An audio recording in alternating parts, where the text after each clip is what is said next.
नमस्कार, SBT news में आपका स्वागत है और मैं हूं आपके साथ दिव्यांशी गौड़। पेश है 2 अक्टूबर सोमवार शाम 7:15 बजे राजस्थान की बड़ी खबरें।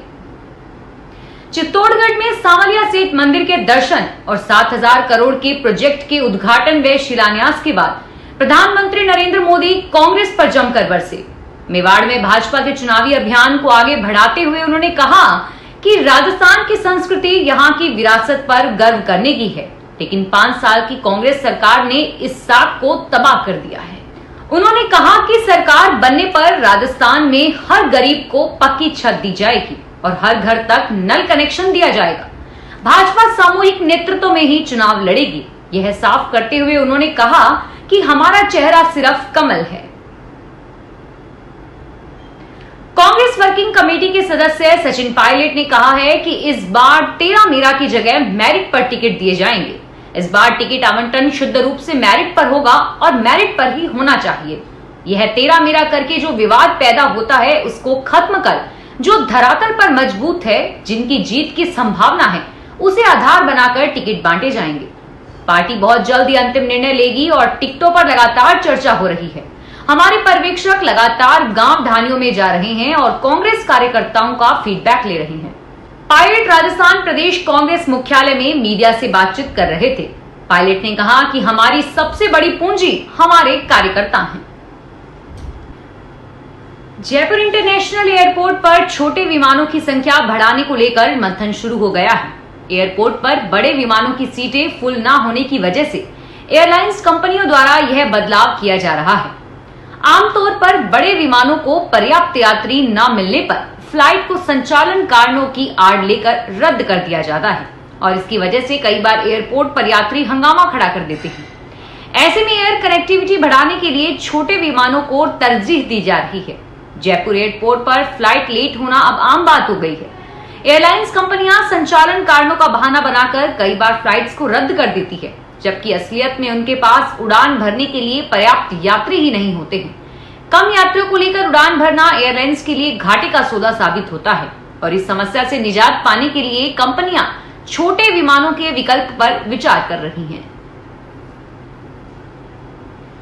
राजस्थान लोक सेवा आयोग की ओर से आरएएस प्री 2023 परीक्षा का आयोजन रविवार को प्रदेश भर में हुआ। जोधपुर में करीब 70% उपस्थिति रही।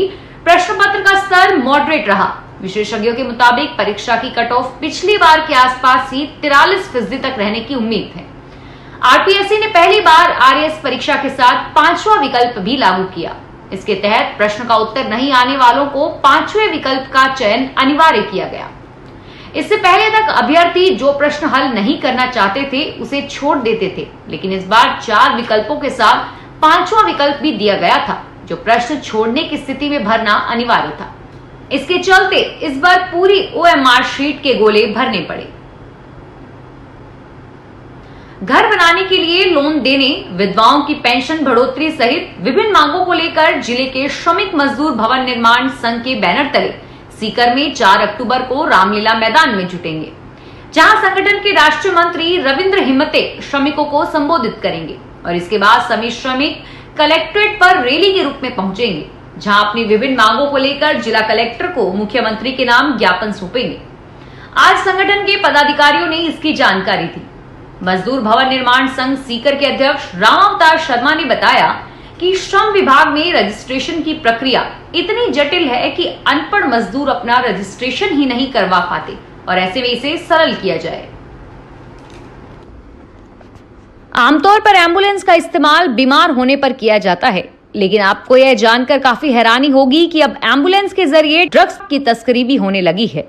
दरअसल राजस्थान के प्रतापगढ़ जिले में धामोतर थाना पुलिस ने एम्बुलेंस के जरिए ड्रग्स तस्करी करने वाले एक युवक को गिरफ्तार किया है और साथ ही पुलिस ने एम्बुलेंस चालक के पास से 5 करोड़ का मादक पदार्थ यानी कि एमडीएम बरामद किया है।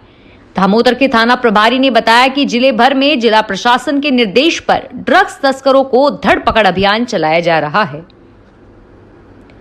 भगवान श्री राम के अयोध्या से लेकर रामेश्वरम तक जहां जहां उनके चरण पड़े, वहां वन गमन मार्ग पर श्री राम स्तंभ लगाए जाएंगे। इसके लिए देश के 290 स्थानों को चिन्हित किया गया है, जहां श्री राम स्तंभ लगेंगे। खास बात यह है कि ये श्री राम स्तंभ राजस्थान के सिरोही जिले में निर्मित किए जा रहे हैं, जिसका काम काफी तेजी से चल रहा है। सिरोही के आबू रोड की मावल रिको ग्रोथ सेंटर की मार्बल फैक्ट्री में बन रहे इन स्तंभों को लगने के बाद आबू की इस फैक्ट्री का नाम इतिहास के स्वर्णिम अक्षरों में दर्ज हो जाएगा। आबू रोड में बन रहे श्री राम स्तंभ अनूठे तरीके से तैयार किए जा रहे हैं, जिसमें इन स्तंभों पर 4 भाषाएं अंकित होगी और इसके अलावा स्तंभ पर उस स्थान और श्री राम से जुड़े प्रसंग की पूरी जानकारी लिखी जाएगी। कुंभलगढ़ वन्यजीव अभयारण्य की सादड़ी व दूसरी रेंज में रविवार को 3 माह से बंद जंगल सफारी की शुरुआत की तो प्रकृति का लुत्फ उठाने पहुंचे विदेशी सैलानियों के साथ ही स्कूली विद्यार्थी भी यहां के नजारों के कायल हो गए। उसके साथ ही वन्यजीव सप्ताह का आगाज किया गया और इस दौरान कई आयोजन होंगे। आमजन को प्रकृति का संरक्षण करने के संदेश भी दिए जाएंगे।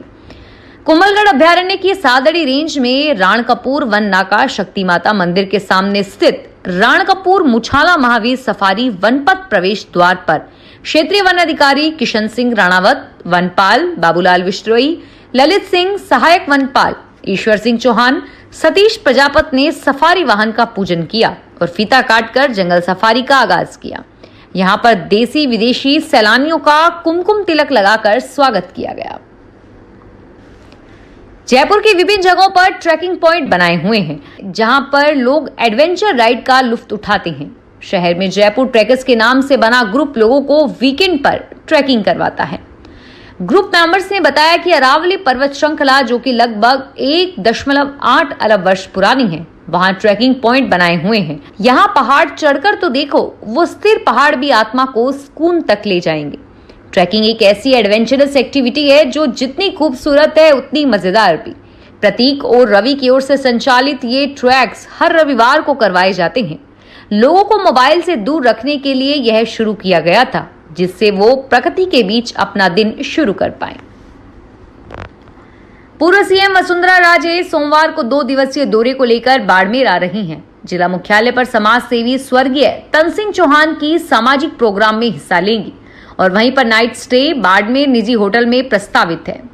वहीं पर बीजेपी कार्यकर्ताओं के साथ होटल में मीटिंग भी रखी गई है और इस दौरान चुनावी रणनीति के लिए समाज के प्रबुद्धजनों और राजनीतिक लोगों से मुलाकात करने की संभावना जताई गई है। सोमवार को पूर्व सीएम वसुंधरा राजे दिल्ली से फ्लाइट से जयपुर पहुंची और वहां हेलीकॉप्टर से चित्तौड़गढ़ में पीएम नरेंद्र मोदी की सभा में शरीक हुई। शाम को बाड़मेर की प्राइवेट होटल में भाजपा कार्यकर्ताओं के साथ मुलाकात करने के बाद आगामी विधानसभा चुनाव को लेकर फीडबैक लेंगी और इसी होटल में वे नाइट स्टे करने का भी उनका प्रोग्राम है। भाजपा ने राजस्थान सरकार से पेट्रोल डीजल पर वेट कम करने की मांग की है। दौसा जिलाध्यक्ष डॉक्टर प्रभुदयाल शर्मा ने बयान जारी कर कहा कि राज्य की कांग्रेस सरकार सीमावर्ती पंजाब, हरियाणा, गुजरात और उत्तर प्रदेश, इन सभी राज्यों से पेट्रोल डीजल पर सबसे अधिक वेट राजस्थान सरकार से वसूल कर रही है और राजस्थान तो देश के सबसे महंगे पेट्रोल डीजल का दंश झेल रहा है। उन्होंने कहा कि सितंबर माह में पेट्रोल पंप संचालकों ने हड़ताल कर कांग्रेस सरकार को चेतावनी दी थी, लेकिन लगता है कि राज्य सरकार ने जनता से जुड़े मुद्दों पर बात करना बंद कर दिया है। 1 अक्टूबर को दौसा जिले सहित राज्य के सभी जिलों में पेट्रोल पंप संचालकों ने एक बार फिर हड़ताल कर अपनी आवाज उठाई है। राजस्थान में पश्चिमी इलाकों के बाद पूर्वी राजस्थान से भी दक्षिणी पश्चिमी मानसून विदा हो गया है। हालांकि मौसम विभाग ने अभी मानसून विदाई की औपचारिक घोषणा नहीं की है, लेकिन आगामी सप्ताह भर पूरे प्रदेश में मौसम शुष्क रहने और दिन के तापमान में बढ़ोतरी होने का पूर्वानुमान मौसम केंद्र ने जताया है। पिछले 24 घंटे में जयपुर समेत कई जिलों में दिन का तापमान सामान्य से अधिक दर्ज किया गया। हालांकि रात के तापमान में अभी उतार चढ़ाव बना हुआ है और आगामी दिनों में रात में पारे में गिरावट होने से मौसम में ठंडक बढ़ने की भी संभावना है।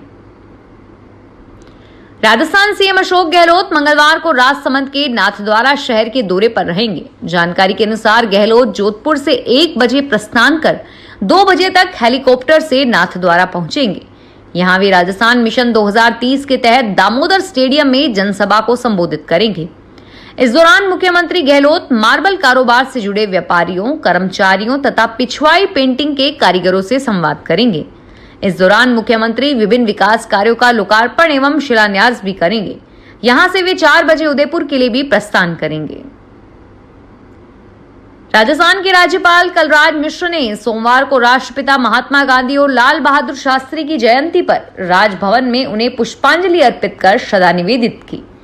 मिश्र ने इन दोनों विभूतियों के जीवन से प्रेरणा लेते हुए जन जन को सत्य, अहिंसा और न्याय के साथ ईमानदारी से राष्ट्र के प्रति कर्तव्य निर्वहन के आदेशों को अपनाने का आह्वान किया।